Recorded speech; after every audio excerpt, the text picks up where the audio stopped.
Trump வந்து உணர்ச்சி வசப்பட்டு ஒரு வெறுமனே ஒரு வெளிப்போக்காக இஸ்ரேலை திருப்திப்படுத்துவதற்கும் ஒரு தூண்டிலை போட்டு நாங்கள் பார்ப்போம், இது நமக்கு அணைந்து வந்தால் காசாவை நாமல் கைப்பற்றி கொள்ளலாம், அது ஒரே கல்லில் 2 காய், ஒன்று இஸ்ரேலுக்கு தலையடியாக இருக்கின்ற காசா, அதில் இருக்கின்ற போராளிகள், இவர்களெல்லாம் முற்றாக இவருடைய கதை முடிந்துவிடும்.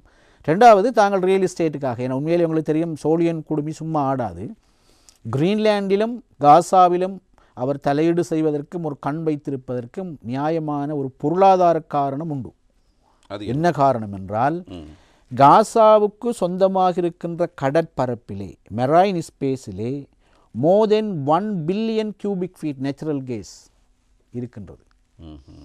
1 பில்லியன் அதுக்கும் அதிகமான கியூபிக் ஃபீட் இயற்கை எரிவாயு இருக்கிறது கடலடியில்.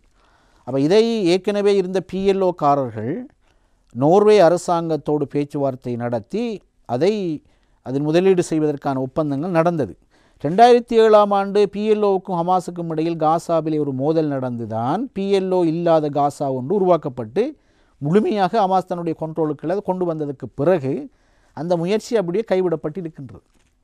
இப்போ இவர் வந்து இங்கே ஒரு பெரிய ஹோட்டல் ரியல் எஸ்டேட் ஆக்கி இந்த கடல் பரப்பில் இருக்கின்ற நேச்சுரல் கேஸை பற்றி டார்கெட் பண்ணுறார். அது மாதிரி தான் கிரீன்லாண்டில் உலகத்தில் இன்னும் வந்து அன்டப் பண்ணப்படாது, அப்படின்னால் எடுக்கப்படாத ஆனால் இருக்குது என்று நம்பப்படுகின்ற நிறைய மினரல் ரிசோர்ஸ் இருக்கின்ற ஒரு பிராந்தியம்தான் கிரீன்லேண்ட். இப்போ இவர் ஒரு பொருளாதார நலன்களை இலக்கு வைத்துத்தான் இவர் தன்னுடைய காய்களை நகர்த்துகின்றார்.